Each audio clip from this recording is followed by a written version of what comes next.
नमस्कार। जैसा आप लोगों को मालूम है कि हमने इस सफर में 9th क्लास का जो पहला इतिहास का अध्याय है, फ्रेंच रेवोल्यूशन, फ्रांस की क्रांति, उस पे इससे पहले 2 व्याख्यान दिए हैं। उनमें हमने बेस्टाइल का स्टॉर्मिंग जो था उसके बारे में बात किया है। रेवोल्यूशन का मतलब क्या होता है वो हमने डिस्कस किया था।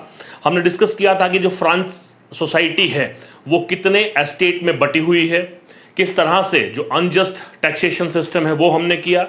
कॉजेज ऑफ फ्रेंच रेवोल्यूशन, जिसमें subsistence crisis, role of revolutionaries, philosophers, ये सारी चीजें हमने पढ़ी।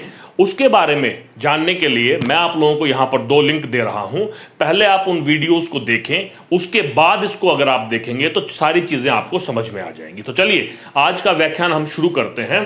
फ्रेंच रेवोल्यूशन, जो लास्ट का व्याख्यान था, हम 1791 तक पहुंच गए थे, जिसमें नेशनल असेंबली, जिसने कॉन्स्टिट्यूशन को फ्रेम किया था, जिसने मोनार्की से कॉन्स्टिट्यूशनल मोनार्की में कन्वर्जन किया था। मैंने आपको उसमें कॉन्स्टिट्यूशनल मोनार्की का भी डिटेल से मीनिंग बताया हुआ है। यहां पर हम शुरू करते हैं कि जो फ्रांस था, that becomes a constitutional monarchy. All the king was there, but there was a control upon the king. There was certain rule and regulations which controls the power, which control the power of the king. The king supposed to take the advices from the ministers. Let's discuss about it.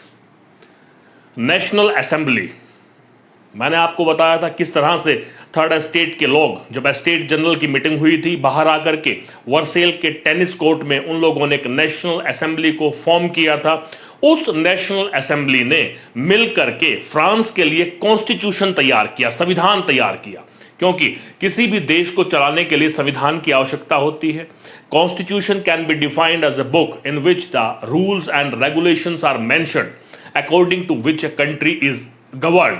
So, how the France will be governed, for that purpose a constitution was framed by National Assembly. Framing of the constitution in France was having 2 or 3 objectives with them. See, the very first, to limit the power of monarchy. Earlier, before this National Assembly, before the preparation of the constitution, the king, the monarchy system, which was prevailing in the French society, which was controlling the entire France, the monarch, the king, was not having any kind of control. He was having the unlimited power. That's why the constitution was framed and his power was limited. And the second was is distribution of power. As this Montesquieu defined in the spirit of laws, power should be divided between legislature, judiciary, as well as in executive. So same way in the constitution there was a provision of distribution of power. Power का विकेंद्रीयकरण करने का उसमें प्रावधान था। तो national assembly ने 1791 में एक कॉन्स्टिट्यूशन तैयार किया। उस कॉन्स्टिट्यूशन का मुख्य उद्देश्य था कि राजा की शक्तियों पर नियंत्रण किया जाए, ताकि वह मनमाने तरीके से फ्रांस की सोसाइटी का शोषण ना कर सके। दूसरा उद्देश्य था कि सत्ता को, पावर को, शक्तियों का समान रूप से बंटवारा हो, ताकि सभी वर्ग, सभी हिस्से सरकार के अपने हिसाब से काम कर सके, रूल कर सके, चला सके। तो इस तरह से कॉन्स्टिट्यूशन का निर्माण हुआ। उसके बाद कॉन्स्टिट्यूशन का निर्माण तो हुआ, लेकिन रिप्रेजेंटेटिव्स को इलेक्ट करने का, कि कौन उनके लिए कानून बनाएगा, लेजिस्लेचर कौन तैयार करेगा, किस प्रकार के रूल एंड रेगुलेशंस होंगे, इलेक्शन किस तरह से होंगे, तो वहां पर एक सिस्टम तैयार किया गया। उस सिस्टम के बारे में हम बात करते हैं। जैसा हमने सबसिस्टेंस क्राइसिस में बात किया था कि 1715 से लेकर के 1789 तक पॉपुलेशन जो है 23 मिलियन से 28 मिलियन हो चुकी थी। उन 28 मिलियन लोगों में से ही रिप्रेजेंटेटिव को चुना जाना था। तो उसके लिए एक सिस्टम तैयार किया गया, एक प्रोसेस तैयार किया गया। उसके तहत जो भी व्यक्ति 25 साल से ज्यादा की उम्र का था, उनको 2 हिस्सों में बांटा गया। एक को कहा गया एक्टिव सिटीजन्स, एक को कहा गया पैसिव सिटीजन्स। जो एक्टिव सिटीजन्स थे वो कौन से थे? एक तो वो 4 मिलियन थे, 40 लाख लोग थे, जिनको ये अधिकार मिला था कि वो रिप्रेजेंटेटिव को इलेक्ट करें। तो वो उनको अधिकार जो मिला था वो किस आधार पर मिला था, ये देखना है कि वो व्यक्ति, कोई भी ऐसा व्यक्ति जो किसी मजदूर के 3 दिन के वेतन के समान टैक्स पे करता हो वो एक्टिव सिटीजन कहलाएगा। What it's mean? It's mean a person who is paying the tax equivalent to the 3 days wages of a labor, that only will be considered the active citizen and only have the right to cast a vote. For your kind information, although the monarchy was demolished, monarchy was destroyed, but still many of the people were not having right to cast the vote. In that one, women was there. महिलाओं को vote डालने का अधिकार नहीं था। जो tax पे नहीं करते थे उनको वोट डालने का अधिकार नहीं था। तो इस तरह से 25 साल से जो ऊपर लोग थे जिनको वोट डालने का अधिकार नहीं था वो पैसिव सिटीजन कहलाए।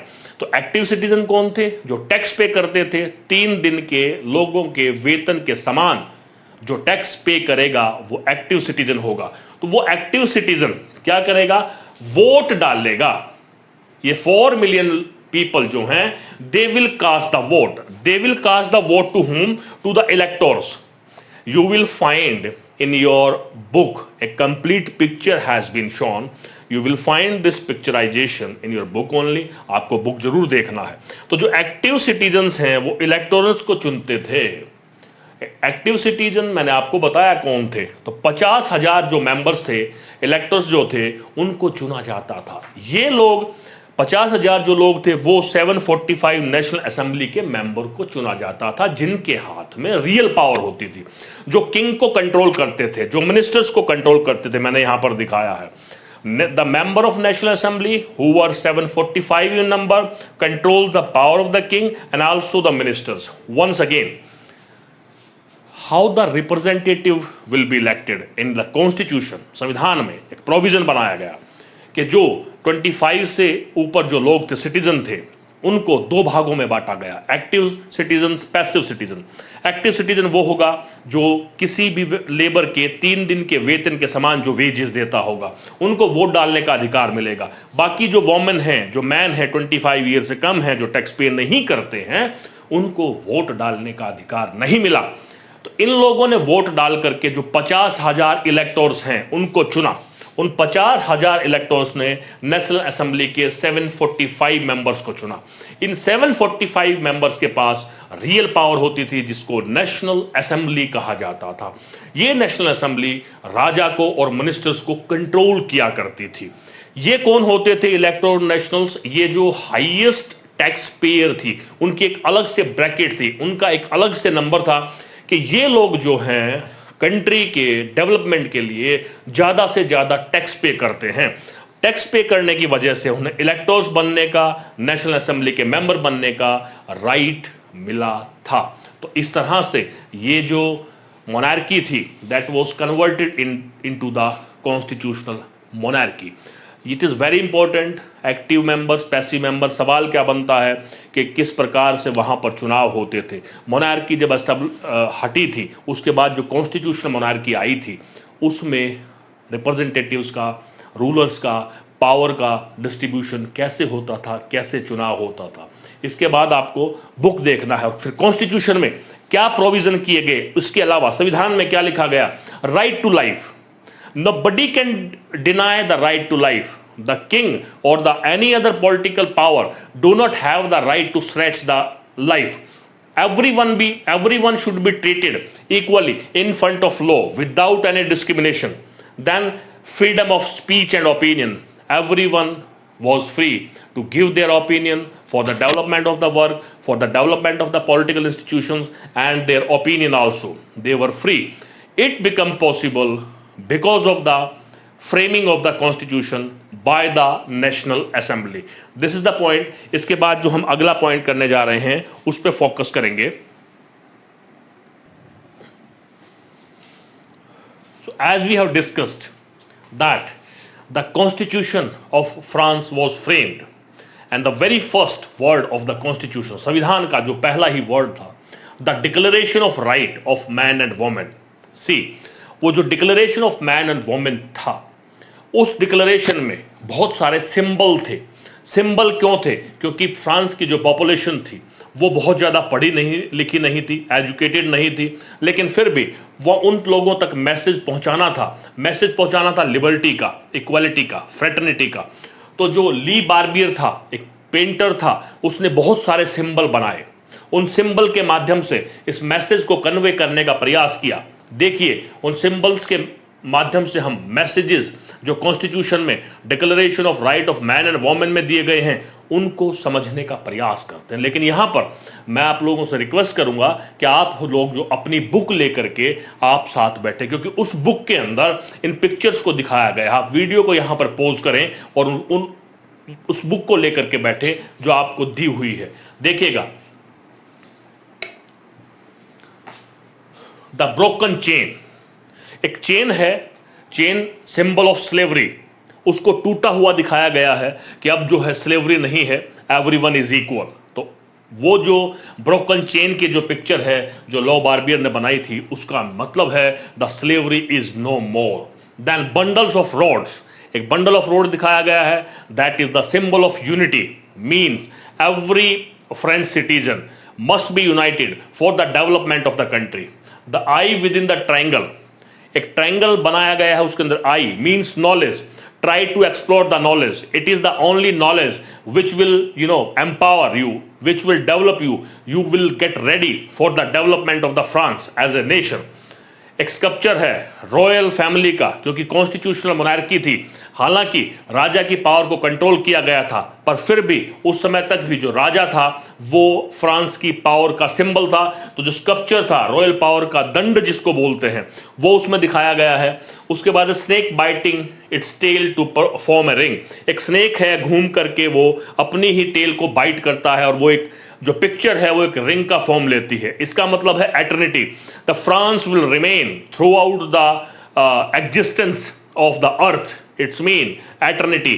Red cap means when a slave broken the chain, he wears the red cap, symbol of broken of the chain of the slavery, कि जो दास नहीं रहा वो रेड कैप को पहनता था। व्हाइट, ब्लू, व्हाइट, रेड, जो फ्रांस का जो फ्लैग था, उनके जो कलर्स थे उनको दिखाया गया है। Winged women, personification of law, and the last one the law tablet which shows the equality before law of all the citizen without any discrimination. So these are certain symbols. Exam में पूछा जाता है what the broken chain shows, picturized in the constitution of France. Le Barbier painter था जिसने ये सारे के सारे सिंबल बनाए थे, क्योंकि जो जनसंख्या थी, वहां की जो पॉपुलेशन थी, वो पढ़ी लिखी नहीं थी। इसलिए इन सभी का एक एक करके आप मीनिंग जानेंगे, बुक में से पढ़ेंगे। पढ़ते ही अब आपको समझ में आ जाएगा कि इसका क्या मतलब है। तो ये जो पॉलिटिकल सिंबल्स हैं, इसके बाद जो अगला पॉइंट हम लोग करने जा रहे हैं, that is monarchy. As we have discussed, that monarchy was converted into the constitutional monarchy. Now this was the time that the constitutional monarchy must be converted into a republic. See the events, you will find that although the power of the Louis XVI, king of France, जो राजा था, king था, उसकी power को control कर दिया गया था, नियंत्रित कर दिया गया था, लेकिन फिर भी वो अपनी पावर को दोबारा पाने के लिए, दोबारा से फ्रांस पर कंट्रोल करने के लिए, नेशनल असेंबली को डिसमिस करने के लिए, पॉलिटिकल जो सेटअप या एडमिनिस्ट्रेशन सेटअप बनाया था उसको तहस नहस करने के लिए, उसने आसपास के जो देश थे जहां पर मोनार्की थी, जैसे पर्शिया और ऑस्ट्रिया, उनके साथ सीक्रेट नेगोशिएशन किया, उनसे बातचीत की, उनसे कहा कि अगर आप लोग मेरी हेल्प करेंगे तो मेरे यहां पर फ्रांस में दोबारा से पावर मेरे पास आ जाएगी, दोबारा से मोनार्की एस्टेब्लिश हो जाएगी।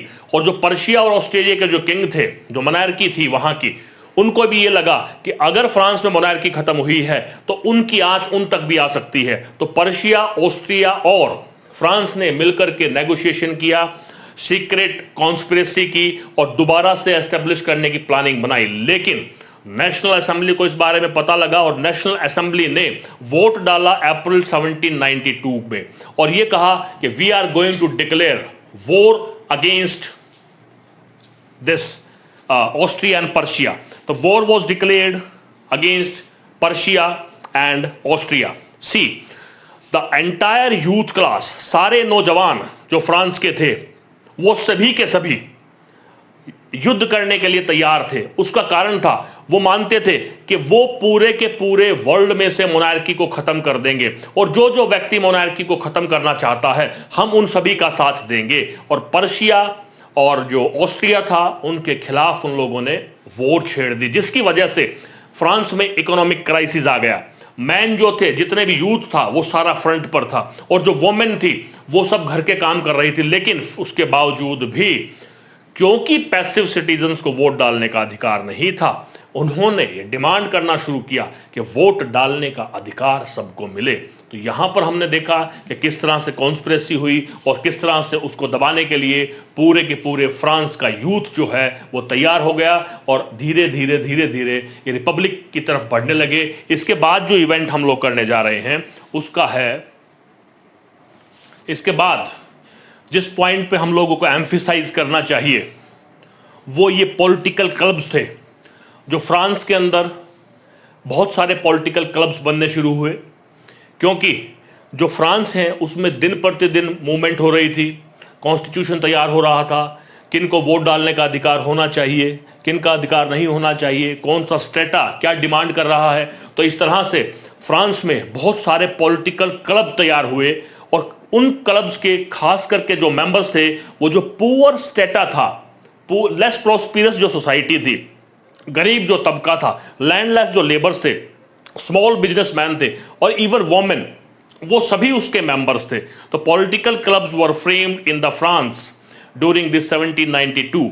Members were these, what they discussed, what they were doing in the clubs. Club में क्या होता था, वो लोग इकट्ठा होते थे, अपनी ओपिनियन को रखते थे कि गवर्नमेंट की पॉलिसी किस तरह से बन रही है, क्या उस गवर्नमेंट पॉलिसी से हमें कोई फायदा हो रहा है कि नहीं हो रहा है, क्या हमें सभी को वोट डालने का अधिकार मिलेगा कि नहीं मिलेगा, क्या जो कॉन्स्टिट्यूशन में इक्वलिटी ऑफ फॉर ऑल जो मेंशन किया हुआ है क्या उसका लाभ सबको मिल रहा है कि नहीं मिल रहा है, whether we are treated equally in front of law or not. These kind of discussion started in the political clubs during the decade of 90 in France.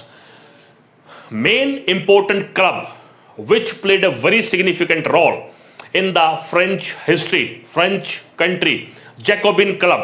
देखिएगा आने वाले टाइम में जब हम इस चैप्टर में डिस्कस करेंगे तो आप पाएंगे जो जैकोबिन क्लब है फ्रांस की हिस्ट्री में कितना इंपॉर्टेंट रोल उसने प्ले किया है। तो जैकोबिन जो नाम रखा गया था, पेरिस में एक सेंट थे जैकब, उनके नाम पर इस नाम को रखा गया था। कॉन्वेंट थे, सेंट थे जैकब, उनके नाम पर इस क्लब को रखा गया था। इस क्लब का जो मेन लीडर था Maximilien Robespierre, Maximilien Robespierre, which influenced the history, which influenced the politics of France. How he influenced we will discuss later.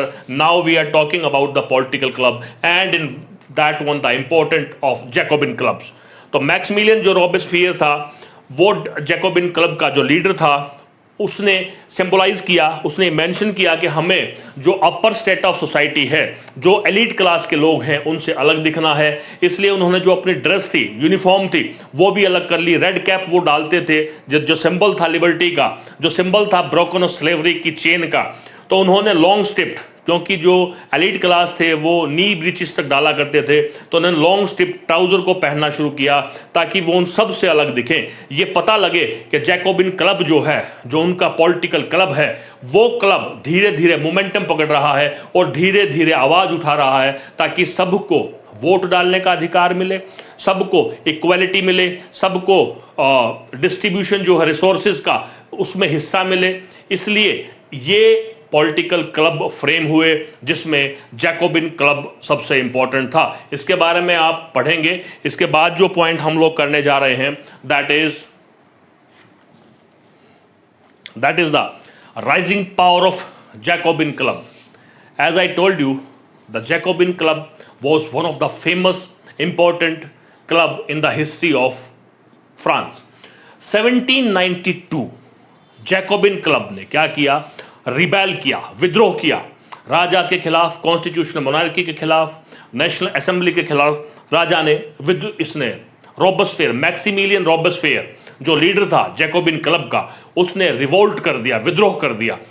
Reason क्या बताया कि हाई प्राइस ऑफ ब्रेड, लोगों को खाने के लिए नहीं मिल रहा था। उस खाने के प्राइस, फूड के प्राइस, ब्रेड के प्राइस इतने ज्यादा बढ़ गए थे कि लोगों की रीच में नहीं थे, जिसकी वजह से 1792 में जैकोबिन क्लब ने रिबेल किया और जो पैलेस था 10th ऑफ अगस्त को एक पैलेस था ट्यूलरिस, वहां पर जाकर के जितने भी वहां पर राजा के गार्ड थे अटैक कर दिया, उन सभी गार्ड को मार दिया, यहां तक कि जो राजा था उसको भी हॉस्टेज कर लिया, बंदी बना लिया, इंप्रिजन कर दिया।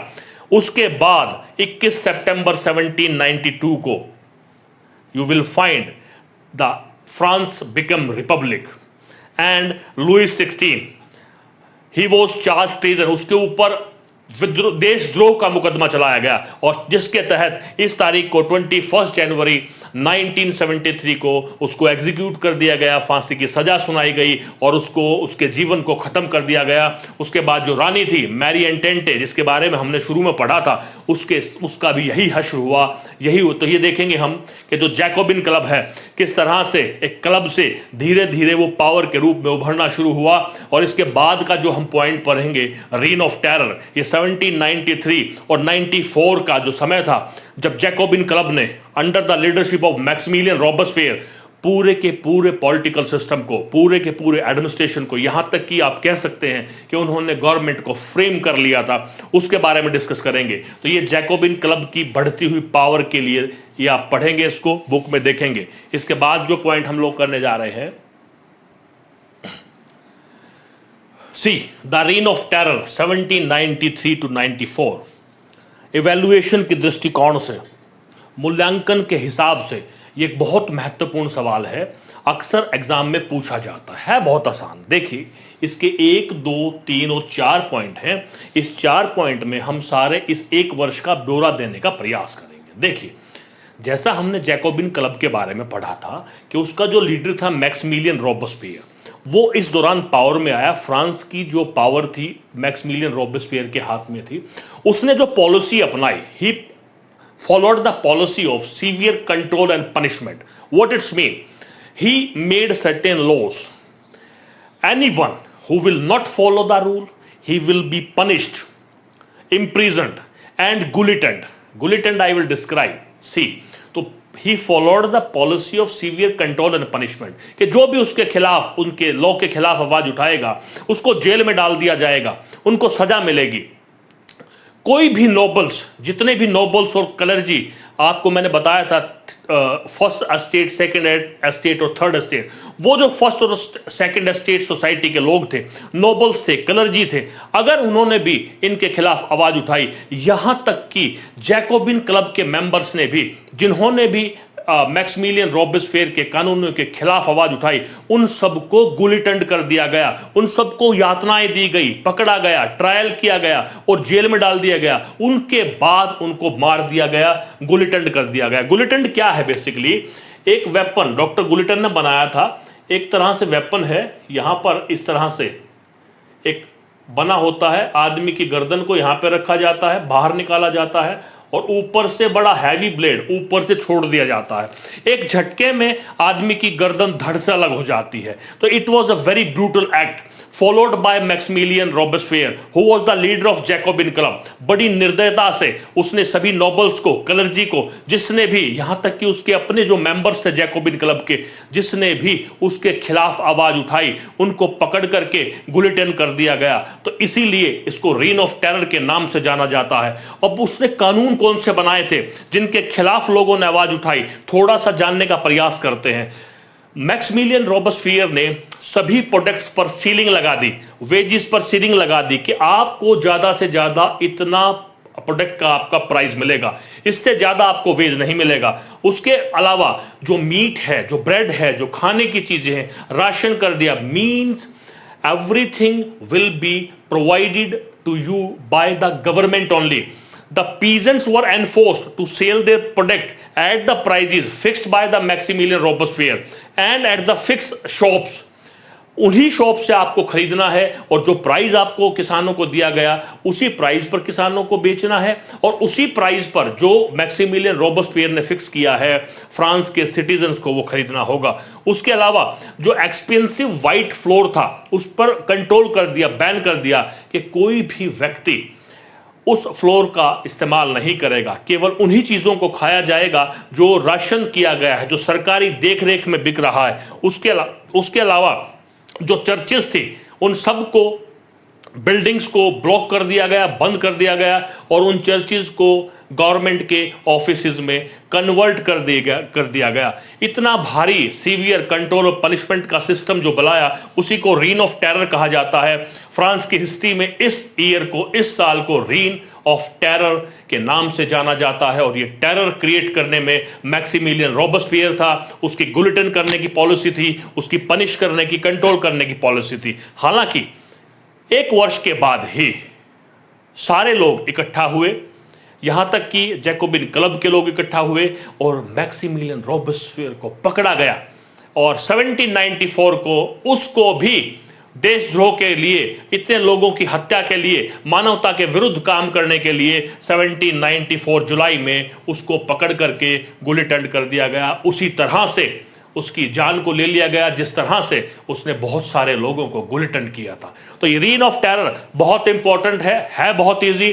कौन लीडर था, क्या पॉलिसीज थी, क्या लॉ थी और अंत में मैक्सिमिलियन रॉबेस्पियर के साथ क्या हुआ, ये वो चैप्टर है, चैप्टर का हिस्सा है, आप ध्यान से देखेंगे। फिर जब मैक्सिमिलियन रॉबेस्पियर के कंट्रोल से बात निकल गई, उसको एग्जीक्यूटेड कर दिया गया, गुलिटन कर दिया गया। फॉल ऑफ जैकोबिन के बाद जो वेल्दियर क्लास थी, वेल्दियर सोसाइटी थी फ्रांस की, उन्होंने कंट्रोल कर लिया, नया कॉन्स्टिट्यूशन बनाया, सभी को राइट दिया वोट डालने का। लेकिन जो पॉलिटिकल इंस्टेबिलिटी थी वो कंट्रोल नहीं हो रही थी। जैसा आपने देखा, पहले मोनार्की थी, कॉन्स्टिट्यूशनल मोनार्की आई, रिपब्लिक में कन्वर्ट हुआ, क्लब्स ने पावर को कंट्रोल किया, उसके बाद जैकोबिन क्लब का फॉल हो गया और उसके बाद कुछ और डायरेक्टरी लॉज आए। लेकिन इसकी वजह से जो फ्रांस में पॉलिटिकल इंस्टेबिलिटी थी, पॉलिटिकल स्टेबिलिटी ना होने की वजह से एक डिक्टेटर जिसका नाम आपने हमेशा सुना होगा, नेपोलियन बोनापार्ट, मिलिट्री डिक्टेटर के रूप में नेपोलियन बोनापार्ट उभर करके सामने आया। फिर से फ्रांस जो है डिक्टेटरशिप की तरफ बढ़ रहा था और एक डिक्टेटरशिप वहां पर कायम हुई। नेपोलियन बोनापार्ट ने पावर को कंट्रोल किया। इस अध्याय में हम जो फ्रांस की जो पॉलिटिकल मूवमेंट है यहीं तक पढ़ेंगे कि किस तरह से मोनार्की से डिक्टेटरशिप तक फ्रांस पहुंचा। उसके अलावा कि रोल ऑफ वोमेन, 2 पॉइंट और रहते हैं इसके अंदर कि वोमेन का क्या रोल था फ्रेंच रेवोल्यूशन में। तो आप पाएंगे कि जिस तरह से दुनिया भर के क्लब फ्रांस में बने थे आवाज को उठाने के लिए, फ्रांस में करीबन 60 क्लब बने जिनमें महिलाओं ने आवाज उठाई। महिलाओं ने कहा कि we should also get the right to vote, we should get the education, we should get the right to divorce legally। उसके अलावा जो फोर्स मैरिजेज हैं उनको बंद किया जाए, कंपलसरी एजुकेशन किया जाए, हमें भी ट्रेनिंग दी जाए जॉब्स के लिए। और इन सब मूवमेंट की वजह से ही बहुत वर्षों में जाकर के 1946 में फ्रांस में वोमेन को राइट मिला वोट डालने का। तो आप कह सकते हैं कि वोमेन, खास करके जो लोअर स्टेटा ऑफ सोसाइटी था फ्रांस का, जो महिलाएं दूसरे के घरों में काम करती थी, एक्सप्लोटेशन का शिकार थी, उनके साथ फोर्स मैरिजेज होती थी, एजुकेशन नहीं था, वोट डालने का अधिकार नहीं था, उन्होंने अपनी आवाज को रेज करना शुरू किया और अंत में जाकर के काफी वर्षों के प्रयास के बाद, संघर्ष के बाद उनको वोट डालने का अधिकार मिला। उसके अलावा इस चैप्टर में एक पॉइंट और है लास्ट, जिसमें स्लेव के ट्रेड को बताया है। हमें मालूम है कि किस तरह से कॉलोनाइजेशन का प्रोसेस हुआ। कॉलोनाइजेशन होने से जो यूरोप की कंट्री थी उन्होंने अलग अलग जगह पर अपनी कॉलोनियां बनाई। उन कॉलोनियों में एक्सप्लोटेशन करने के लिए, रिसोर्सेज को एक्सप्लॉइट करने के लिए मैन पावर की जरूरत थी। इस वजह से ट्रेड होना शुरू हुआ, ह्यूमन ट्रैफिकिंग शुरू हुई और ट्रेड था 3 डायमेंशनल। कैसे? अफ्रीका से Europe America, Africa Europe America, 3 देशों के बीच में जो ट्रायंगल बना, ट्रेड हुआ, ह्यूमन ट्रैफिकिंग हुई स्लेव का, और अंत में फ्रांस में स्लेवरी को भी बैन कर दिया गया। ये आपका पूरा फ्रेंच रेवोल्यूशन है। मुझे पूरी उम्मीद है कि आपको ये समझ में आ गया होगा। अब आपके जिम्मे एक काम है कि आप अपना लिटरेचर उठाएं, बुक उठाएं और एक एक चीज को पढ़ने का प्रयास करें। और मैं आपको विश्वास दिलाता हूं कि आपको पढ़ने के बाद ऐसा महसूस होगा, अगर आपने इन तीनों वीडियो को सुना है। इससे पहले 2 और व्याख्यान है इसके ऊपर, फ्रेंच रेवोल्यूशन के ऊपर। आप तीनों वीडियो को एक बार सुने, नहीं समझ में आता है पॉज करें, बैक जाएं, सुने। 2-3 बार जब आप सुन लेंगे, अगर आपको एक बार, मेरा पूरा विश्वास है कि आपको एक बार में समझ में आ जाएगा। लेकिन अगर आपको एक बार में समझ में नहीं आता है तो आप 2 बार सुन सकते हैं। आपको लिटरेचर जरूर पढ़ना है। लिटरेचर को पढ़े बिना ये पॉसिबल नहीं है कि आपको समझ में आए। तो 48 आवर्स के अंदर अंदर आप लिटरेचर को पढ़ेंगे। अगली वीडियो में, अगले लेक्चर में हम लोग मिलते हैं एक नए विषय के साथ। तब तक के लिए जय हिंद, जय भारत।